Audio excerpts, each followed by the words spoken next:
السلام علیکم ورحمۃ اللہ وبرکاتہ۔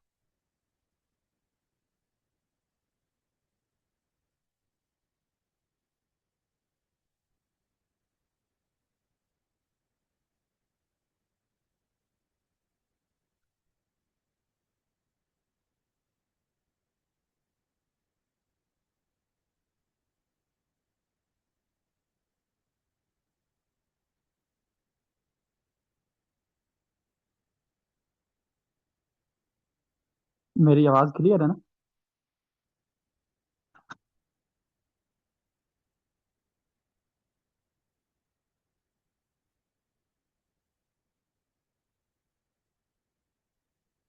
السلام علیکم۔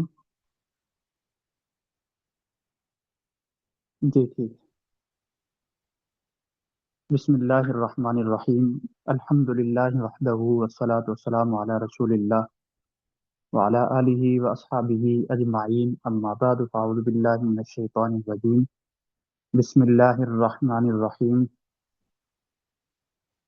آج الحمد للہ وہ وقت آ چکا ہے کہ اللہ کے فضل اور کرم سے اور اللہ تعالیٰ کے احسان عظیم سے الحمدللہ ہم اپنے اس سال کا ہمارا ایک ٹارگٹ تھا فلسفے کے حوالے سے، اس کے آخری لیکچر تک پہنچ چکے ہیں۔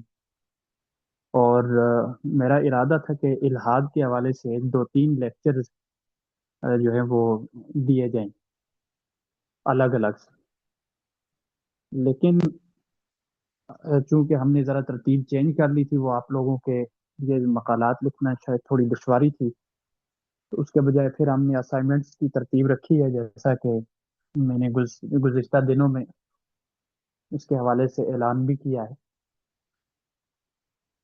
اس مطابقت سے تقریباً میرے خیال سے یہ والا ہفتہ، مطلب نومبر کا آخری ہفتہ، یہ شاید ہمارا کلاسز کا آخری ہفتہ ہو۔ تو میرا ارادہ یہ تھا کہ ایک کلاس آج ہو جائے اور دوسری کلاس آئندہ اتوار کو ہو جائے، اور ایک میں الحاد جدید کے فروغ کے اسباب اور ان کے طریقہ واردات وغیرہ اس پر بات ہو جائے، اور دوسرے پر جو ہے وہ وجود باری تعالیٰ کے عقلی دلائل وغیرہ، عقلی دلائل ہو گئے، فطرتی دلائل ہو گئے، کونی دلائل ہو گئے، مختلف قسم کے دلائل ہیں جو ان پر بات ہو جائے۔ لیکن چونکہ پھر مجھے وہ رزلٹ کی تیاری وغیرہ کا بھی کام کرنا ہوتا ہے، زیادہ ذمہ داری میری ہوتی ہے، تو اس لیے آج میں انشاءاللہ اپنی آخری کلاس کروں گا آپ لوگوں کے ساتھ، اور اسی میں ان دونوں موضوعات کو یکجا کر کے انشاءاللہ سمیٹنے کی کوشش کریں گے، اور اللہ تعالیٰ سے یہ دعا بھی ہے اور امید بھی ہے کہ انشاءاللہ ہم اپنے ٹارگٹ کے مطابق انشاءاللہ گفتگو کر لیں۔ آج سب سے پہلے الحاد کی آپ کے سامنے تعریف کی جائے، اس پر میں نے ابھی گزشتہ دنوں کی بات ہے، میرے خیال سے کچھ غالباً 5 اکتوبر کو، ہاں ٹھیک ہے، 5 اکتوبر کو یہاں ہری پور میں ایک جگہ میں معمار کی تنظیم کے زیر اہتمام یہاں ایک علمی و فکری نشست ہوئی تھی، اور اس میں میرا ہی لیکچر رکھا گیا تھا الحاد ہی کے حوالے سے۔ اس کا عنوان تھا الحاد جدید کے الحاد جدید کا تاریخی پس منظر اور اس کے فروغ کے اسباب۔ اس پر میں نے الحمدللہ تفصیلی گفتگو وہاں کی تھی، آپ لوگوں کو میں لنک بھیج دوں گا، بلکہ کوشش کروں گا پی ڈی ایف میں، میرے پاس کسی حد تک یہ ایک منظم شکل میں موجود ہے، میں پی ڈی ایف بھیج دوں گا۔ لنک میں ذرا آواز اچھی نہیں ہے تو شاید وہاں سے استفادہ نہ کر پائیں آپ، تو میں انشاءاللہ پی ڈی ایف میں یہ تفصیلات آپ کو بھیج بھی دوں گا، لیکن اس میں صرف اسباب وغیرہ پر بات ہوئی ہے، جو وجود باری تعالیٰ کے دلائل کے حوالے سے بات ہے وہ وہاں نہیں، تو لہٰذا یہ اس اعتبار سے آج کی نشست انتہائی اہمیت کی حامل بھی ہے۔ پہلے ہم بات کریں گے الحاد کے حوالے سے کہ الحاد کیا ہے۔ یہ لحد جس طرح سے لفظ ہوتے ہیں نا، لحد، لام ہا دال، اس طرح سے الحاد، الحاد کا مطلب ہوتا ہے، انگلش میں سے ایتھیزم کہتے ہیں، ایک ہوتے تھیزم۔ تھیزم کا یہ تھیزم جو ہے یہ ایتھیزم کا اپوزٹ ہے. جیسے ہوتا ہے نا لاک اور ان لاک. اب لاک کا معنی ہوتا ہے یعنی لاک کرنا، ان لاک کا معنی ہوتا ہے لاک نہ کرنا. اسی طرح سے بلیو ان بلیو، اسی طرح سے تھیزم اور ایتھیزم. تھیزم کا مطلب ہوتا ہے موحد، یعنی جو خدا تعالیٰ کے وجود کا اقرار کرتا ہو یا اس کی توحید کا اقرار کرتا ہو. موحد کے ہیں یا اللہ تعالیٰ کے وجود کا مقر کے ہیں. جبکہ ایتھیزم کا جب اس کے پیچھے اے لگ جائے تو اس کا ایتھیزم کا مطلب ہوتا ہے اللہ تعالیٰ کے وجود کا منکر. یہ بات یاد رکھی جائے، ملحد صرف اس آدمی کو نہیں کہا جاتا جو اللہ تعالیٰ کے وجود کا انکار کرے، بلکہ ملحد اللہ کے وجود کے ساتھ ساتھ انبیاء، کتب سماویہ، فرشتے، وہی، ان سب چیزوں کا انکار کرتا ہے وہ. اور اس کا بنیادی مسئلہ یہ ہے، وہ کہتے ہیں کہ جو چیز سائنس نے بتا دی ہم اسی کو مانیں گے، اس کے سوا ہم کسی چیز کو تسلیم نہیں کر سکتے. یعنی ان کے ہاں معرفت اور حقیقت کی بنیادی اور واحد اتھارٹی صرف سائنس ہے، اور سائنس کے ساتھ ساتھ عقلی تجربہ. یعنی یوں سمجھ لیجیے کہ سائنس اور عقل، ان یہ دونوں جو ہیں یہ ان کے بنیادی اتھارٹی ان کو دیتے ہیں. جب ہم گزشتہ سمسٹر میں جدیدیت کے حوالے سے بات کر رہے تھے تو جدیدیت کے نقصانات میں نے بتایا تھا کہ ایک نقصان الحاد جدید ہے. اب یہ الحاد جدید کیا ہے؟ ایک تو قدیم الحاد بھی تھا، جیسے یونانی فلاسفہ میں الحاد پایا جاتا تھا. ان میں سے بعض تو خدا کے وجود کا اقرار کرتے ہی نہیں تھے، مطلب منکر تھے خدا کے وجود کا. لیکن بعض جو اقرار کرتے بھی تھے تو وہ اللہ تعالیٰ کو جس طرح سے ایک مذہبی بنیادوں پر مانا جاتا ہے اس طرح سے اقرار نہیں کرتے تھے. مثال کے طور پر ارسطو کو آپ دیکھیں. ارسطو علت اولا کے نام سے یا متحرک اول کے نام سے کسی قوت کا ادراک یا کسی قوت کا اقرار کرتا ہے، لیکن اس کو یہ نہیں کہتا کہ وہی خدا ہے. لیکن جو جدید الحاد ہے اس کے ہاں بنیادی اور واحد اتھارٹی بلکہ یوں کہی ہے کہ جب خدا کا انہوں نے انکار کیا ہے تو خدا کے متبادل جو خدائی درجہ دیتے ہیں وہ سائنس کو اور عقل کو دیتے ہیں. اس پر بہت سارے مناظرے بھی ہوتے رہتے ہیں، ڈیبیٹس بھی ہوتے رہتے ہیں. اور بالخصوص آج کل سوشل میڈیا پر جو الحاد پھیلا ہوا ہے اور پھر اسی طرح سے یونیورسٹیز میں جو پھیلا ہوا ہے، اور ان کے جو بڑے بڑے لوگ ہیں، ایک تو پہلے جو گزرا ہے جس طرح سے ان کا امام مان لیں، ریچارڈ ڈاکنگ نام ہے اس کا، ریچارڈ ڈاکنگ، بڑا ایک ملحد گزرا ہے. اسی طرح اور کئی ہیں. آج کل بھی ایک اویس اقبال ہے، میرا خیال سے آج کل امریکہ میں ہوتے، یہ پاکستان یہاں فیصل آباد کا تھا. اس طرح سے اس کے علاوہ حارث سلطان ہے، یہ غالباً یہاں کراچی کا تھا، اب یہ آسٹریلیا میں ہوتا ہے. مرزا غالب کمال ہے، یہ بھی پاکستانی تھا لیکن اب باہر کسی ملک میں ہوتا ہے. اور کئی ہیں، اور کئی سارے ہیں. سوشل میڈیا پر تو ان کے 10,000 جو ہیں ملحدین ان کے پیج چلا رہے ہیں اور ان میں موجود ہے. تو الحاد کو ہم بنیادی طور پر اگر اس کی تعریف کریں تو ملحد اسے کہا جاتا ہے جو اللہ تعالیٰ کے وجود کا منکر ہو اور اللہ کے وجود کے ساتھ ساتھ وہ تمام ما فوق الفطرت اشیاء کا بھی منکر ہو. ما فوق الفطرت مثلا وہی، فرشتے، آسمانی کتاب کا نزول، انبیاء.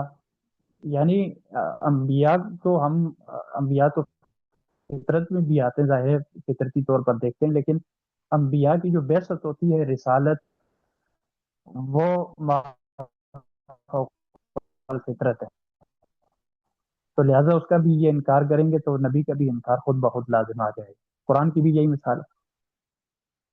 اب معاشرے میں الحاد کس طرح سے پھیلتا ہے یا بنیادی اسباب کیا ہیں یا ان کا طریقہ واردات کیا ہے، میں اس حوالے سے کوئی خاص، میں یہ نہیں کہتا کہ میں کہیں سے مطالعہ کر کے آیا ہوں اور ان بنیادوں پر میں آپ کو کچھ تفصیلی بات بتاؤں گا، بلکہ یوں سمجھیے کہ یہ کچھ اپنے تجربات ہیں، اپنے تجربات ہیں جو میں آپ سے شیئر کروں گا کہ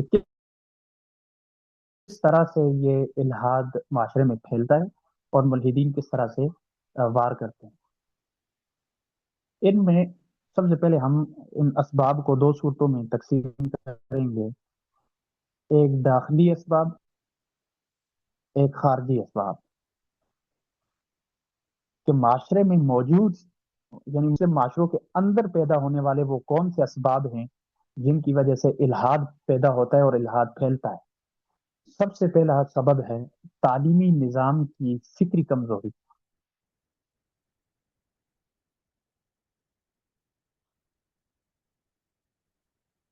تعلیمی نظام کی فکری کمزوری سے مراد یہ ہے، دیکھیں آپ باہر کی دنیا میں کہیں بھی چلے جائیں، جیسے مثال کے طور پر بالخصوص سعودی جو ممالک ہیں، عرب ممالک، سعودی عرب ہو گیا، لبنان ہو گیا، کویت، قطر، مصر وغیرہ، سوڈان، ان جگہوں میں آپ چلے جائیں گے تو آپ کو، حضرت سوڈان کو میں نے سعودیہ میں شامل کر دیا، وہ تو افریقی ملک ہے۔ ان جگہوں میں آپ چلے جائیں تو آپ کو محسوس ہوگا کہ وہاں تعلیمی نظام ایک الگ طریقے سے، مکاتب، روزات وغیرہ یہ چیزیں ہیں۔ سب سے پہلے روزہ ہوتا ہے، جیسے ہمارے یہاں پرائمری سسٹم ہوتا ہے، ان کے یہاں ایک روزہ کا سسٹم ہوتا ہے۔ روزہ کے بعد بلکہ روزہ سے پہلے میرے خیال سے مکتب ہے اور پھر روزہ ہے، اس طرح کوئی ترتیب ہے۔ بہرحال جب وہ اس طرح سے ایک دو مراحل سے گزرتے ہیں تو وہ ڈائریکٹ کالج کے لیول کے ہوتے ہیں۔ ہمارے ہاں کیا ہے پاکستان میں جو تعلیمی نظام ہے، یقین جانیے کبھی کبھی بات کرتے ہوئے خود بھی بہت زیادہ دکھ ہوتا ہے اور افسوس بھی ہوتا ہے۔ ہمارے ہاں پاکستان میں تعلیمی نظام اتنا کمزور ہو چکا ہے، ایک ایف اے تعلیم یافتہ جو ہوتا ہے، ایف اے کا جو 12ویں پڑھا ہوا ہوتا ہے، اس کو زیادہ سے زیادہ جو نوکری ملتی ہے وہ بطور ہیلپر کے ملتی ہے۔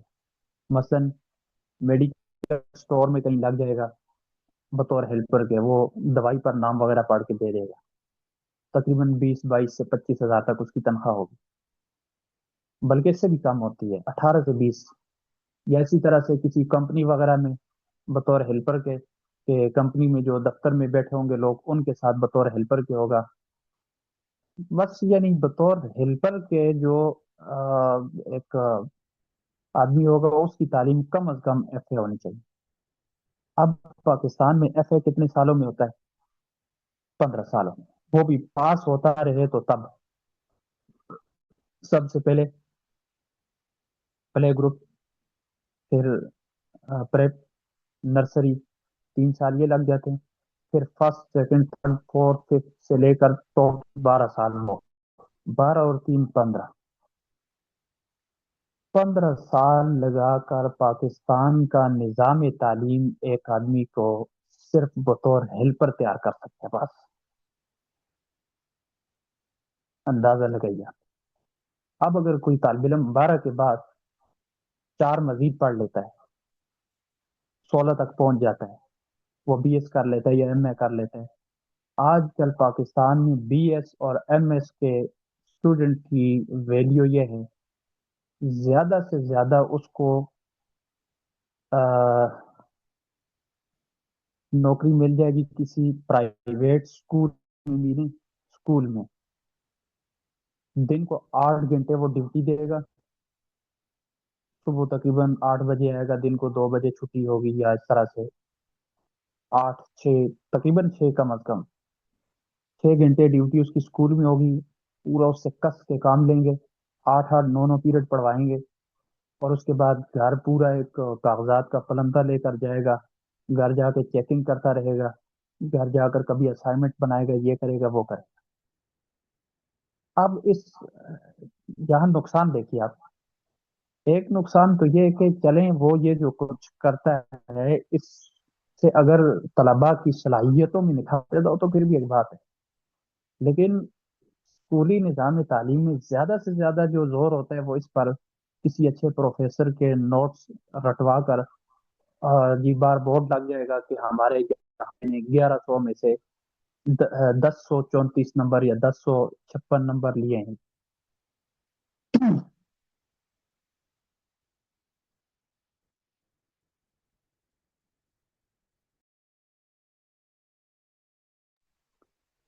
اچھا جی، پھر کیا ہوتا ہے؟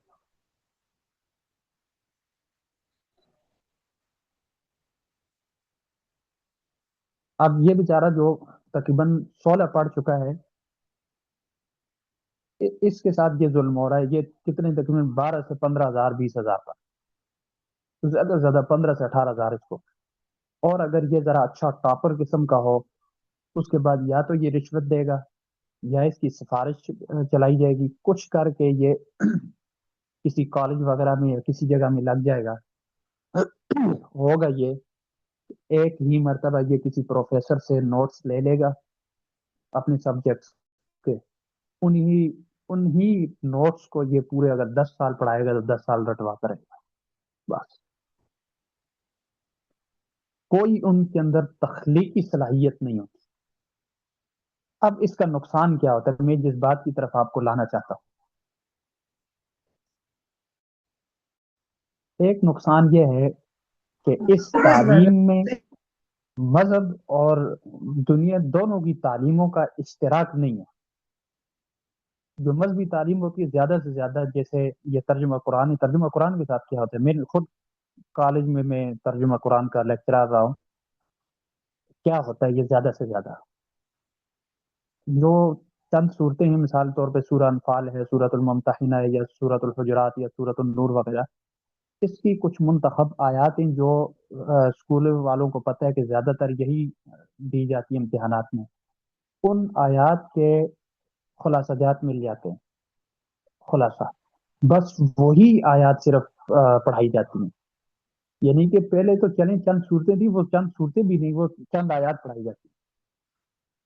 اس کا نقصان یہ ہوا کہ جب، اب ظاہر ہے بچے کو پڑھانا ہے کس کے لیے، کوئی نوکری شوکری مل جائے، تو اس نوکری کی غرض سے جو اسے پڑھایا جا رہا ہے وہ پڑھ کر دین سے بیچارہ دور ہی رہتا ہے۔ اب جب دین سے دور ہے، اس کے ذہن میں، اس کے دل و دماغ میں وہ نیوٹن کے، وہ آئنسٹائن کے، اور یہ فلاں کے فلاں کے فلاں کے جو ہے وہ پروفیسر نے جو نوٹس میں چیزیں تیار کی ہوئی وہ رٹی ہوئی ہیں، لی ہوئی ہیں اس نے، کل کو جب باہر جاتا ہے کسی بھی جگہ اس سے کوئی بات کرتا ہے تو اس بیچارے کو بنیادوں کا نہیں پتا ہوتا، بنیادی ایمانیات کا نہیں پتا ہوتا، تو وہ انتہائی جلد شکار ہو جاتا ہے گمراہ کن نظریات کا، ملحدانہ نظریات۔ دوسرا نقصان اس کا یہ ہوتا ہے کہ ایک تو تعلیم اتنی کمزور ہے، اوپر سے معاشرتی لیول بھی تعلیم کا کوئی نہیں ہے، یہ بیچارہ کوئی وہ جیسے ڈنکی شنکی لگا کر یا ایسے ویسے کر گئی، کوئی بھی کر گیا تو بھاگ کر باہر نکلنے کی کوشش کرتا ہے، یا پھر کسی چند لابیوں کے ہاتھ لگ جاتا ہے، لابیاں پھر اسے کچھ اس بیچارے کو اگر 10 12 ہزار مل رہا تھا تو اس کو 30 35 کی آفر کرتے ہیں، لیکن کہتے ہیں کہ آپ نے بس کرنا یہ ہے کہ سوشل میڈیا پر بیٹھ کر یہ فلاں مولوی صاحب فلاں مذہب اور فلاں کے فلاں فلاں کے خلاف آپ نے یہ پوسٹیں کرنی ہے فلاں جگہ سے، آج تک کل تو چیٹ جی پی ٹی اور فلاں فلاں ہر چیز ہے، یہاں سے آپ کو مواد مل جائے۔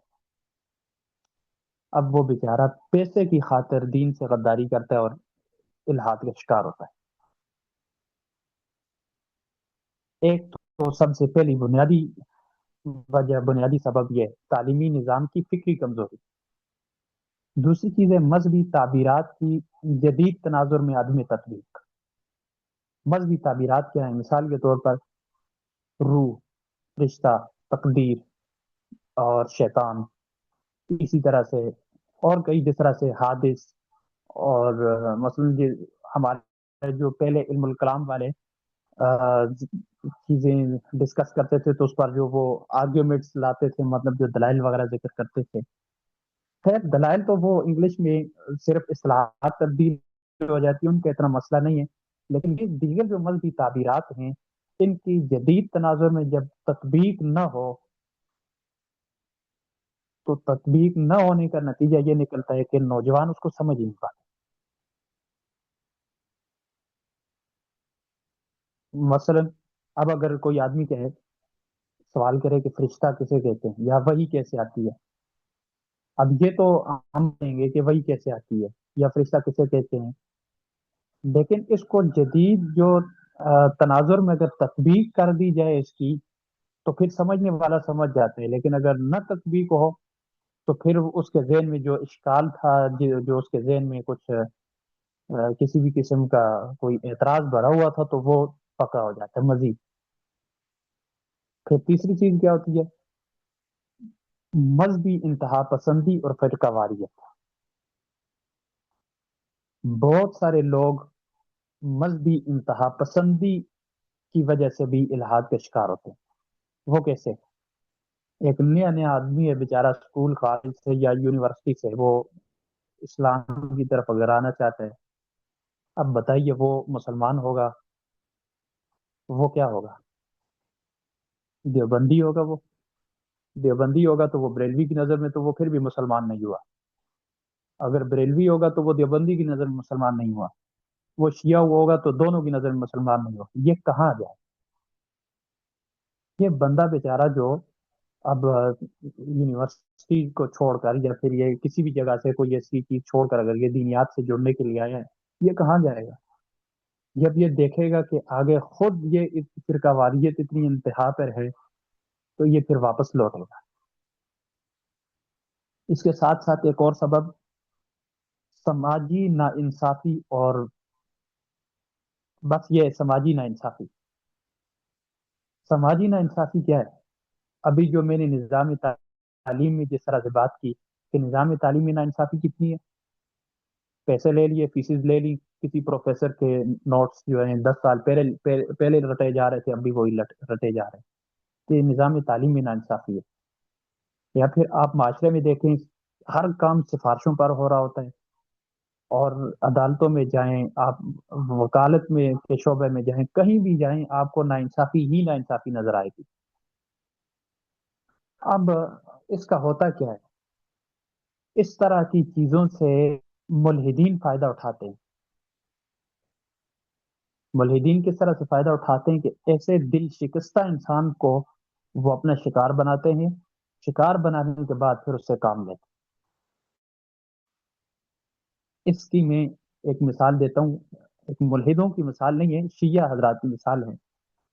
خود یہ جو جامعۃ الکوثر والے اسلام آباد میں شیعوں کا بہت بڑا ادارہ ہے، میرے خیال سے ساجد نقوی کے زبانی یہ واقعہ بیان ہوا ہے، یا پھر جواد نقوی کی زبانی، غالباً ساجد نقوی نے بتایا۔ وہ کہتا ہے کہ گلگت سے 2 لڑکے اسلام آباد میں یونیورسٹی کی تعلیم حاصل کرنے آئے، لیکن ان بیچاروں کے پاس ساتھ کام نہیں تھا کچھ بھی، فیسز ادا کرنے میں بھی مسائل تھے، اور اوپر سے دوسرا مسئلہ یہ تھا کہ بیچاروں کے پاس رہائش کے بھی مسائل تھے۔ وہ کہتا ہے کہ ہم نے ان سے رابطہ، ہمیں جب پتہ چلا، ہم نے انہیں بلایا اپنے ادارے میں، انہیں جگہ دی، بہت اچھا پروٹوکول دیا۔ اب پروٹوکول وغیرہ دینے کے بعد جب انہوں نے یونیورسٹی میں تعلیم کرنا چاہی، حاصل کرتے رہے، ساتھ ساتھ ظاہر ہے ہمارے ایک مذہبی ادارے میں رہتے تھے، تو وہ ہمارے دروس میں، ہماری ہر چیز میں شامل ہوتے، بیٹھتے، اور کچھ چیزیں تو نہ چاہتے ہوئے بھی ہماری وجہ سے کرتے کہ ہم نے ان پر احسان کیا۔ کرتے کرتے وہ دونوں لڑکے شیعہ ہوئے۔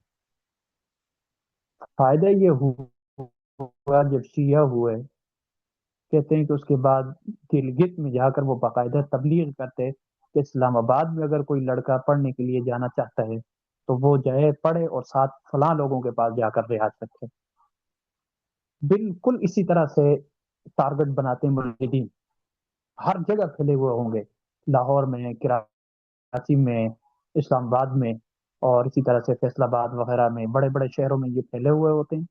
اس طرح کے دل شکستہ لوگوں کو لوگ جب ان کو مل جاتے ہیں تو پھر کیا کرتے ہیں کہ انہیں یہ مطلب سہولیات وغیرہ فراہم کر کے تو بعد میں اپنا شکار بنا لیتے ہیں مکمل طور پر۔ پھر اس کے ساتھ ساتھ خارجی اسباب پر اگر ہم بات کریں، یہ تو اندرونی اسباب، داخلی اسباب ہوئے جو معاشرے میں خود ہم لوگوں کی وجہ سے پائے جاتے ہیں۔ خارجی اسباب پر اگر ہم بات کریں ایک ہے جدیدیت اور مغربی فکر سے متاثر اساتذہ. اب یہ بھی نظام تعلیم ہی پر بات آتی ہے. کوئی بھی آدمی باہر کے کسی ملک کی نکمی ترین یونیورسٹی سے بھی اگر ڈگری حاصل کر کے آیا ہو نا، یہاں اس کو باپ سمجھا جاتا ہے. اسی کو ویلیو دی جاتی ہے، اسی کو جو ہے وہ فوقیت دی جاتی ہے، اسی کو جو ہے وہ جاب دی جاتی ہے. اب وہ کیا کرتے ہیں، باہر کی دنیا میں جا کر جب وہ نظام تعلیم میں رہتا ہے اور وہاں سے جب وہ حاصل کر کے آتا ہے، تو ظاہر ہے وہاں کی فکر، وہاں کا طور طریقہ، وہاں کی سیکولر نظریات سب کچھ اس پر اثر انداز ہوتے ہیں. جب وہ یہاں پاکستان میں آتا ہے یونیورسٹی میں، جب وہ لیکچرار لگتا ہے یا کچھ بھی لگتا ہے، تو پھر وہ اپنا رنگ دکھا. یا تو اس طرح کے اساتذہ ہماری یونیورسٹیز میں بھرتی ہوتے ہیں، ان کی وجہ سے طلبا یہ خراب ہو جاتے ہیں. یا پھر اساتذہ کے بجائے یہ جو جدت پسند لوگ ہوتے ہیں، جو آ کر پاکستان میں مذہبی اسکالر بن کر بیٹھ جاتے ہیں. جس طرح سے میں چند مثالیں دوں گا، مرزا محمد علی انجینئر کو دیکھ لیں. اسی طرح سے سرگودا کا ایک لڑکا ہوتا تھا، پتہ نہیں کیا نام تھا اس کا. اور یونس الگوہر دیکھ لیں. پھر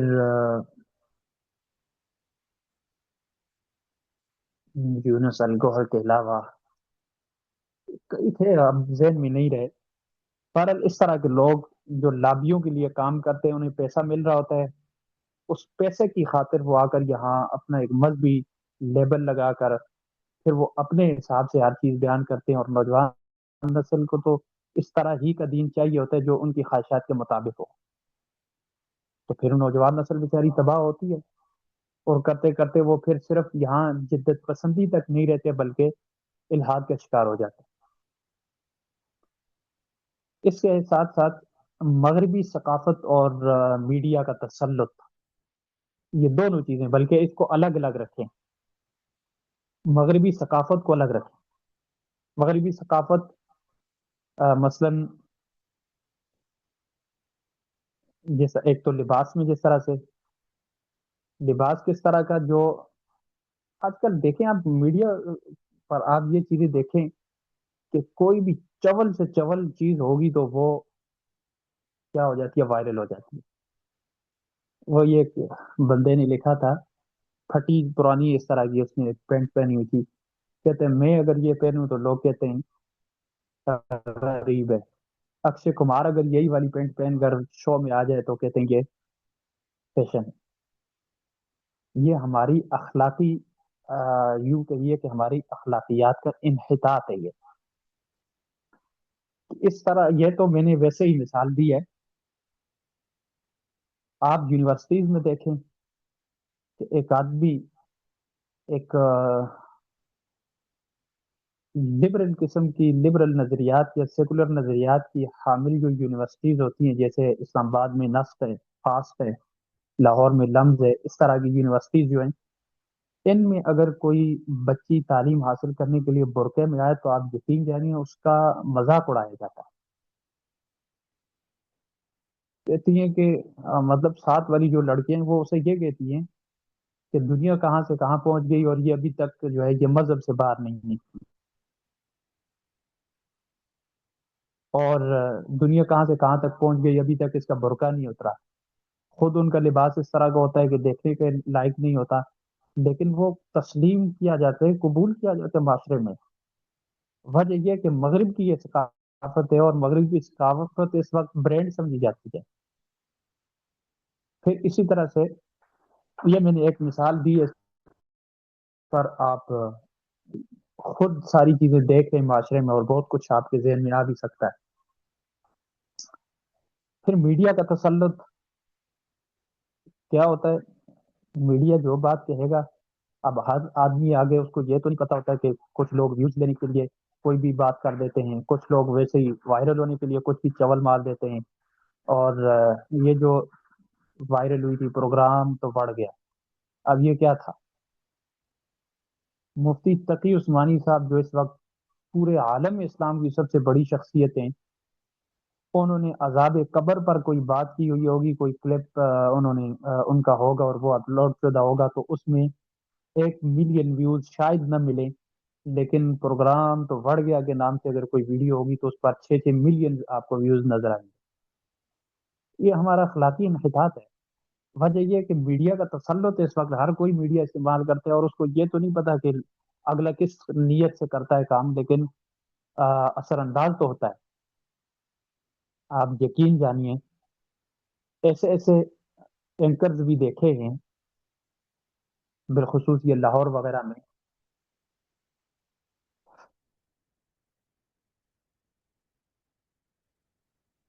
ایک لڑکا اور لڑکی سے کہیں گے کہ فلاں پارک میں آپ جائیں،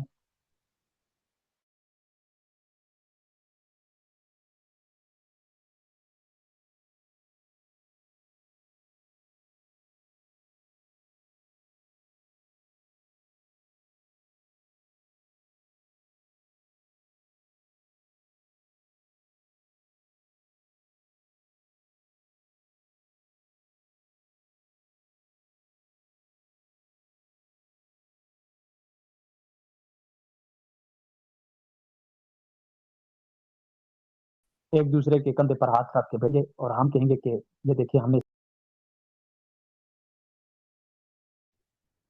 آپ کسی بھی اس طرح کی یونیورسٹی میں چلے جائیں تو وہاں تو اس طرح کا ماحول پہلے سے بنا ہوا ہے۔ ایسے لوگ، ایسے دو، ایک لڑکا اور لڑکی، ان بیچاروں کو بھی پیسوں کی ضرورت ہوتی ہے، تو وہ اینکرز کی باتوں میں آ کر کوئی 10-20 ہزار کے لیے وہ کیا کرتے ہیں، وہ کہتے ہیں ٹھیک ہے جی ہم پارک میں جائیں گے، بیٹھیں گے اس طرح سے۔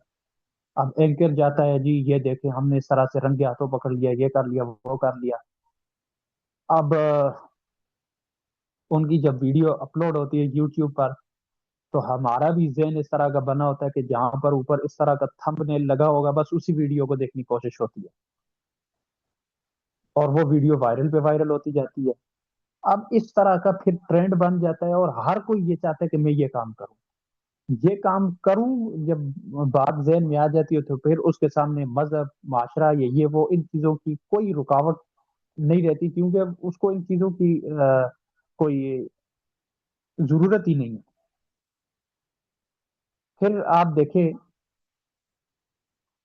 فیس بک پر ایک گروپ ہوا کرتا تھا، مسلم ورسز ایتھیسٹ، اس میں 10,000 لوگ اس میں موجود تھے۔ اب ملحدوں کا کام کیا ہوتا ہے؟ وہ تو بیٹھتے ہیں، وہ تو لابیوں کے لیے کام کرتے ہیں، ان سے پیسہ لیتے ہیں، کسی بھی قسم کا چیٹ جی پی ٹی سے یا کہیں سے بھی اس طرح سے اپنا وہ کر رہے ہوتے ہیں، مواد اٹھا رہے ہوتے ہیں اور ڈال رہے ہوتے ہیں۔ اور ہمارے سادہ لو مسلمان، بالخصوص آج کل کے ہمارے مدارس کے بیچارے پڑے ہوئے طلبا، انہوں نے واجب سمجھا ہوتا ہے اپنے اوپر ان کا رد کرنا۔ دو نقصان ہوتے ہیں، ایک یہ کہ جو کسی نے کوئی بات کہی ہوتی ہے اس کو شیئر کرتے ہیں، یہ دیکھیں استغفر اللہ فلاں نے یہ کہہ دیا، فلاں نے یہ کہہ دیا، اور ساتھ شیئر بھی کر رہے ہوتے ہیں۔ اب اگر شیئر نہ کی جاتی تو شاید وہ بات وہیں تک رہتی، لیکن اس شیئرنگ کی وجہ سے وہ کروڑوں لوگوں تک چلی جاتی ہے۔ اب ہر کوئی رد رد کی نیت سے شیئر نہیں کرتا، کوئی اتفاق کر کے بھی شیئر کرتا ہے۔ پھر کیا کہ رد کی کوشش کرتے ہیں، بیچاروں کے پاس اس طرح کا لیول نہیں ہوتا، اگر لیول ہو بھی تو بس رد پہ کوشش ہوتی ہے، تو وہ پھر نقصان ہوتا ہے، فوقیت ملتی ہے ان کو۔ آپ یقین جانیے، میرا ایک مکالمہ ہوا تھا، تحریری مکالمہ ہوا تھا انہی سے، ملحدہ لڑکیاں تھیں، میرے خیال سے لڑکیاں نہیں تھی، وہ پوری ایک ٹیم تھی، نام آگے انہوں نے لڑکیوں کے حساب سے شو کیے ہوئے تھے۔ ایک کا نام تھا ابابیل، ایک کا نام تھا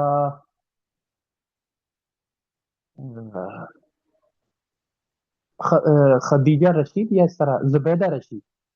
ایک کا نام تھا ابابیل اور ایک کا نام تھا زبیدہ رشید۔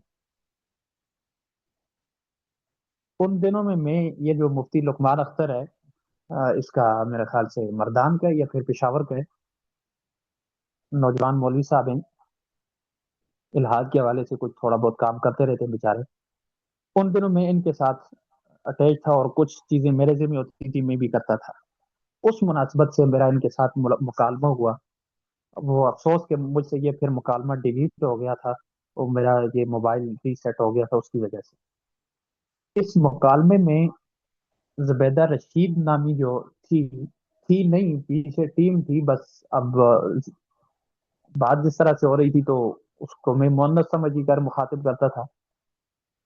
اس نے مجھے ایک مکالمہ بھیجا. مکالمے کا عنوان تھا زبیدہ رشید اور خدا کے درمیان مکالمہ. اس مکالمے میں مثال کے طور پر چند الفاظ یہ تھے: زبیدہ رشید خدا سے پوچھتی ہے مجھے پیدا کیوں کیا. خدا کہتے اپنی عبادت کے لیے. وہ کہ زبیدہ رشید، عبادت کا کیا مطلب ہوتا ہے؟ خدا، عبادت کا مطلب امتحان کے لیے پیدا کیا. اچھا. زبیدہ رشید، جس سے امتحان لیا جاتا ہے اس سے پہلے پوچھا جاتا ہے کیا آپ نے مجھ سے پوچھا؟ خدا کچھ سوچنے کے بعد: نہیں، میں نے میں پوچھ تو نہیں سکا. اب یہ مکالمہ اس ذلیل کا اپنا ہے، لیکن جب اس سے کوئی بھی بات کرتا ہے یہ سب سے پہلے وہ مکالمہ بیچتی اور کہتی کہ مجھ سے گفتگو کا کے لائق خود کو ثابت کرنے کے لیے پہلے اس مکالمے کا منطقی طور پر جواب دے. بیچارہ تو وہ تو جواب دینا شروع کرتا ہے: دیکھ خدا نے یہ ایسا کیسے کہہ دیا، یوں ہو گیا وہ ہو گیا. وہ جواب دینا شروع ہو جاتے تو وہ بیچارہ وہیں پھنس جاتے، کیونکہ حقیقت میں تو خدا نے جواب نہیں دیا، وہ تو اس کا اپنا ایک من گھڑت ایک چیز ایک مکالمہ ہے. اچھا، جب اس نے مجھے بھیجا میں نے اسے کہا پہلی بات تو یہ ہے کہ میں اس خود ساختہ مکالمے کا دفاع کیوں کروں خدا کی طرف سے جو خدا نے کہا ہی نہ ہو. یہ تو دونوں طرفوں سے آپ کے الفاظ ہیں، آپ جانے آپ کے کام جانے، اس سے میرا تو کوئی تعلق نہیں. یہ تو آپ کا غلط ہے. خدا نے کوئی بات کی ہوتی تو میں اس کی تشریح آپ کے سامنے کر سکتا تھا. یہاں پر بات خدا کی ہے ہی نہیں ہے، دونوں طرف سے سوال بھی آپ کا ہے، جواب بھی آپ کا ہے. تو اس سے میرا کوئی تعلق نہیں. دوسری بات میں نے اس سے یہ کہی: اگر آپ کا واقعی آپ کہتی ہیں کہ یہ میرا اور خدا کا مکالمہ ہوا ہے، بات ختم ہو گئی. آپ جب ایک خدا تسلیم کر کے اس سے مکالمہ جو کر رہی ہیں تو بات ختم ہوگی. ہمارا تو بنیادی جھگڑا یہی ہے کہ خدا ہے یا نہیں ہے. تو آپ نے کہہ دیا خدا سے میرا مکالمہ ہوا، بات ختم. بڑا اچھا، میرا ایک ہفتے تک میرے خیال سے مکالمہ تحریری طور پر رہا تھا، اور میں نے یہ سارا کچھ محفوظ بھی کیا تھا، لیکن افسوس کہ مجھ سے پھر وہ نقصان ہوا بہت بڑا. سارا کچھ ڈیلیٹ ہو گیا تھا. اسی طرح سے نظریہ ارتقاء کے حوالے سے بات ہوئی تھی، پھر سائنس کی ابتداء کے حوالے سے، بگ بینگ کے حوالے سے، اس طرح سے. تو یہ سوشل میڈیا پر ان کا طریقہ واردات ہے.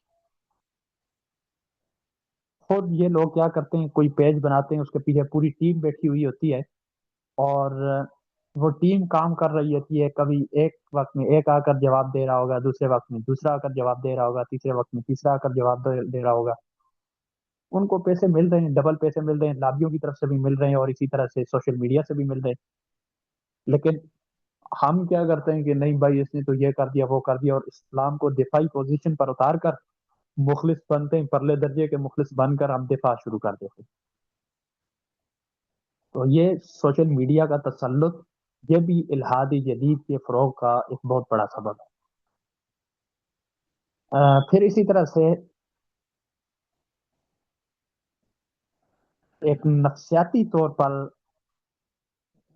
بلکہ یوں کہیے خود انسان کی نفسیات جو ہیں، نفسیات اس میں بھی عدم توازن، یہ بھی اس طرح کے مسائل کا شکار ہو جاتا ہے انسان ان کی وجہ سے، اور یہ بھی ایک الحاد کا سبب بن سکتی ہے.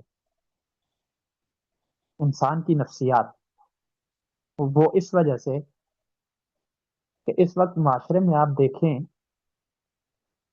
جو ظلم و زیادتی جو معاشرے میں مسائل چل رہے ہوتے ہیں، ہر کوئی بیچارہ اس کی وجہ سے ذہنی طور پر ایک پریشان رہتا ہے. اب پاکستان میں ایک آدمی دن بھر اگر مزدوری کرے یا دن بھر کوشش اور محنت کرے، اس بیچارے کو کتنا کچھ ملتا ہے؟ وہ اتنا ہی زیادہ سے زیادہ مل پاتے ہے کہ وہ ایک 2 ٹائم کی 3 ٹائم کی وہ روٹی بچوں کو کھلا سکے۔ ہر وقت وہ پریشانی میں رہتا ہے، حالانکہ اسلام نے، قرآن نے ہمارے ساتھ وعدہ کیا ہوتا ہے کہ اللہ پر یقین کامل ہو تو اللہ تعالیٰ ومن حیث وہو، وہ سورۃ الطلاق کی آیت ہے کہ وہ رزق دیتا ہے جہاں سے انسان کو گمان بھی نہیں ہوتا۔ یہ عقیدہ تو ہم رکھتے ہیں، نظریہ تو رکھتے ہیں، لیکن جب مسائل دیکھتے ہیں تو خود ہی اس میں کمزور ہوتے چلے جاتے ہیں،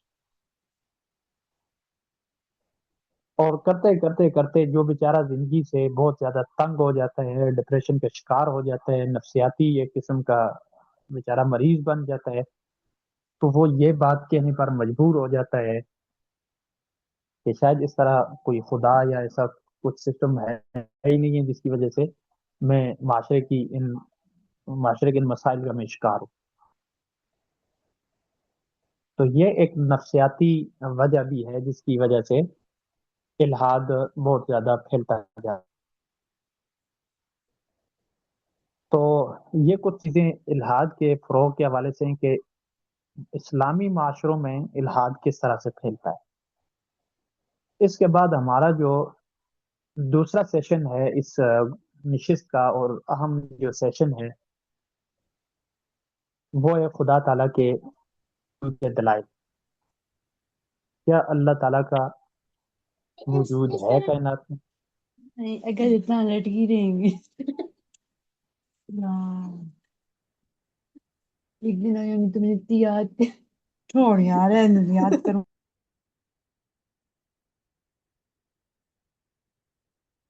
کیا اللہ تعالیٰ موجود ہیں؟ یہ بنیادی سوال ہے۔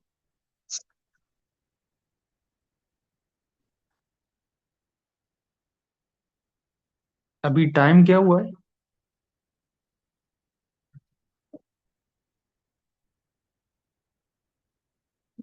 35 ہو گئے ہیں۔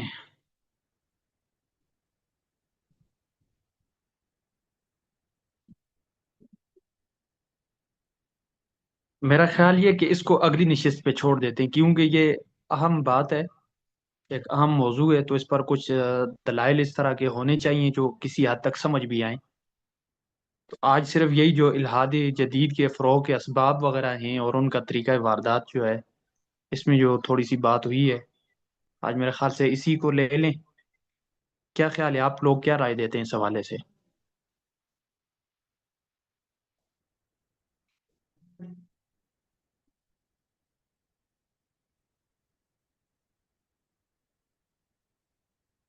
جی احباب اور صاحبات،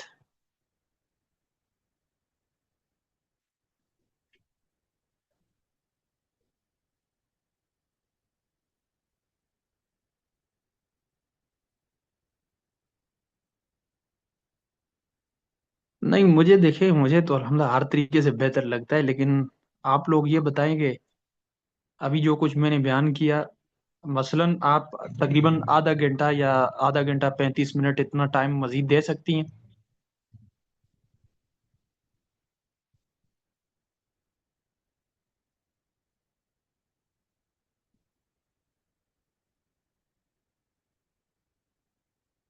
ٹھیک ہے، پھر انشاءاللہ کوشش کریں گے جمعے کے روز، جمعے کو انشاءاللہ ہم اگلی کلاس رکھ لیں گے، اور اس میں وجود باری تعالیٰ کے دلائل پر بات ہوگی، اور آپ میں سے کوئی ایک صاحب یا صاحبہ یہ کوشش کیجئے گا کہ وہ میرے پاس موجود نہیں ہے، تو میں تو زبانی گفتگو کروں گا، تو ان کو آپ میں سے کوئی ایک نوٹ کر لے اپنے پاس ساتھ ساتھ، تاکہ وہ بعد میں ہمیں کام آئے ہر جگہ میں۔ تو ٹھیک ہے، آج پھر اتنی بات کرتے ہیں۔ آج کے اس گفتگو کے حوالے سے آپ میں سے کسی کوئی سوال ہو تو آپ سوال کریں۔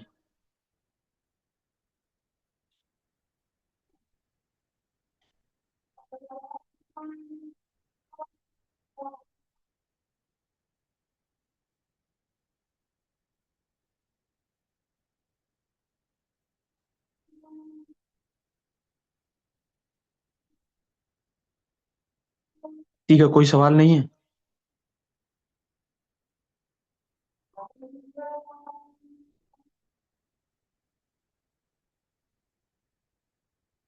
ٹھیک ہے، سبحانک اللہم و بحمدک، نشہد ان لا الہ الا انت، نستغفرک و نتوب الیک۔